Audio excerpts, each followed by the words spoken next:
What do contraceptives, plastics, and heavy metals have in common with each other? They can all cause hormone imbalance. Hello lovely, my name is Inge Sprey and I am a fertility specialist helping couples across the world to fall pregnant naturally. Let's start with the easiest one, contraceptives. Because you are on the pill and you are getting a period, that does not mean that you're still having a cycle.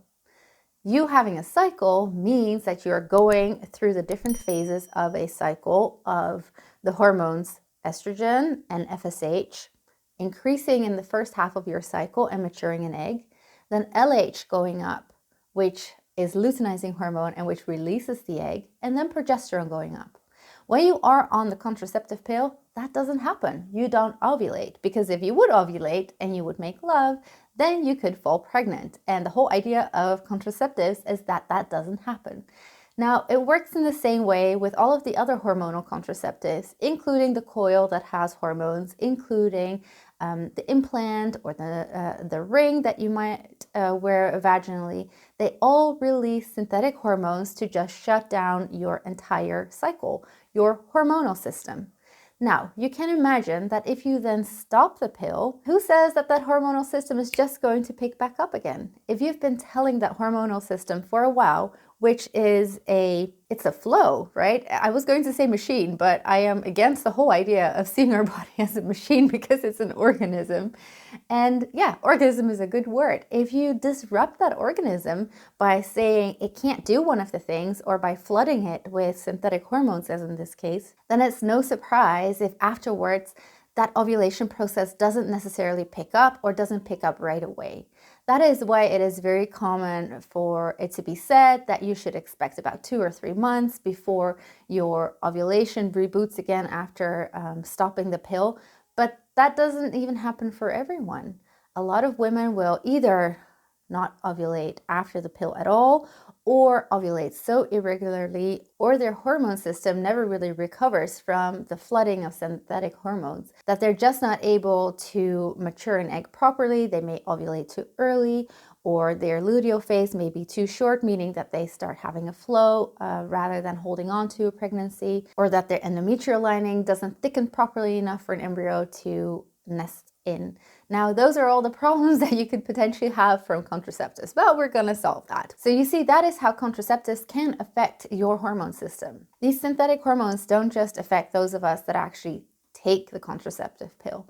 No, a lot of us are second or third generation contraceptive pill users, which means that our hormone systems have actually been affected by our moms taking the contraceptives and our grandmothers by now. If we are affected by the contraceptive pill use of our mothers and grandmothers, that means so are the men our age. It's therefore no surprise that a lot of guys are struggling with lower testosterone. That in combination with high stress living, which steals testosterone from their system because they need to produce stress hormones.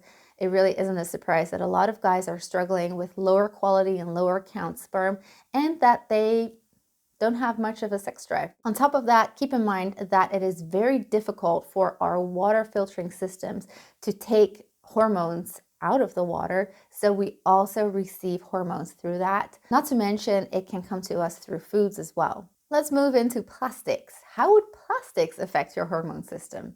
Well, our bodies recognize plastic as estrogenic, and we produce estrogen naturally, and so do guys. It's a female hormone, but guys produce it as well in a lower dosage.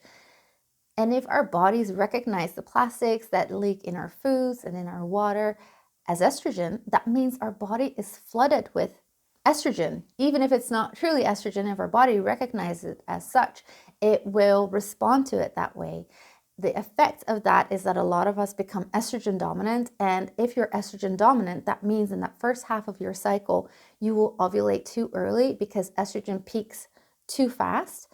And as a result, you won't be able to mature an egg properly.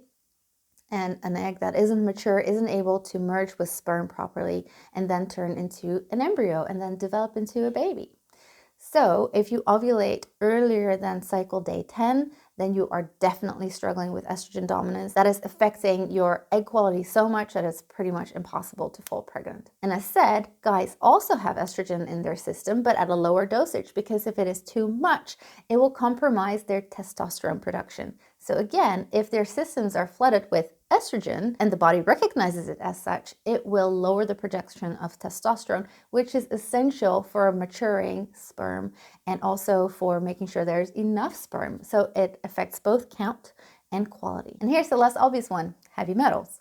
Heavy metals, we are all exposed to them in one way or another, and some of us are exposed to them more than others. For example, if you have a history of smoking, if you live in a city, if you have had silver dental fillings in the past or currently, then you will have been exposed to way more heavy metals. And of course, our bodies can deal with a little bit. I mean, they're part of the world. But if it becomes too much, that means that the body is going to take those heavy metals and stuff them into our hormonal glands. The body does that to keep us safe, because if heavy metals are circulating throughout our bodies, then that is very dangerous and you would be hospitalized or you'd fall dead. So it's really brilliant that the body does this so that temporarily we won't die, but in the long term, it compromises our health in a chronic way, because the heavy metals are stuffed into our hormonal glands, not just our hormonal glands, but since we're talking about hormones, it also puts it in bone, especially lead will be pushed there, into our brains, our organs, but it becomes very problematic for our hormonal system when they are stuffed into the thyroid and your anterior pituitary gland, your adrenal glands. The heavy metals might not be circulating throughout your body, but they are compromising the function of your hormonal system. Heavy metals also compromise the quality of egg and sperm, the DNA to be specific. So getting rid of heavy metals is really, really important, but it's not easy to detox the body of heavy metals with supplementation. And even if you do, then you often need to take a lot of it. I have found that the easiest and most gentle way to detox contraceptives, plastics, and heavy metals are through homeopathic detoxing. Heavy metals you can also detox with chelation, so that is supplementation, but it's very expensive. It often takes many months, and you get very strong symptoms. Now, that's not to say that with a heavy metals detox homeopathically, you will get no symptoms. Some people don't, some get mild ones, some get a bit stronger ones, but they are not to be compared with when you go through chelation. And remember, your body is stuffing the heavy metals into your bones, into your hormone glands. It's not enough to just support your body with some nice herbs maybe, or some vitamin C, and then hope that the body will get rid of the heavy metals. You really need to stimulate the body to actually pull the heavy metals out. You need to motivate the body to do something that it is not really wanting to do because it doesn't want it to circulate, right? But you have to motivate the body to pull the metals out of those hormone glands and then get rid of them through hair, nails, your period, stool, urine, and sweat. Because all of us are exposed to heavy metals, all of us are exposed to plastics, most of us have been exposed to contraceptives. These are the 3 detoxes that I always go through with almost all of my patients. Heavy metals, we didn't talk about this, but they also compromise your immune system function, so you can be more prone to infections and autoimmune tendencies and miscarriages, which is why it's another reason to really get rid of the heavy metals, because if you can remove the heavy metals from your system, then it allows your body to recover its hormonal system and immune system, which is a triple whammy because you're also improving egg and sperm quality. So I find the heavy metals detox pretty much essential for everyone that wants to prepare to fall pregnant or that has been trying for a while and hasn't fallen pregnant. It's especially an important one if you already know that your man's sperm has been compromised, if it's low quality or low quantity, if you've had one or several miscarriages, if you have any autoimmune conditions, especially something like Hashimoto's, which says that you have an autoimmune thyroid issue and that's often related to heavy metal toxicity, or if you have a history of smoking or silver dental fillings. Even if they have been removed, the metals will still be in your body. So Prep for Baby is the program you're going to want to join. It's a 10-week program in which I'm walking you through the homeopathic detoxes to allow your hormone system and immune system to recover themselves and improve egg and sperm quality. But we're also talking diet. I'm walking you through the charting, and we're talking about what kind of test to get to make sure that you are getting the right nutrients and the right levels so that you can produce the right amount of hormones and have best egg and sperm quality that you're going to want to have when you start trying for that baby.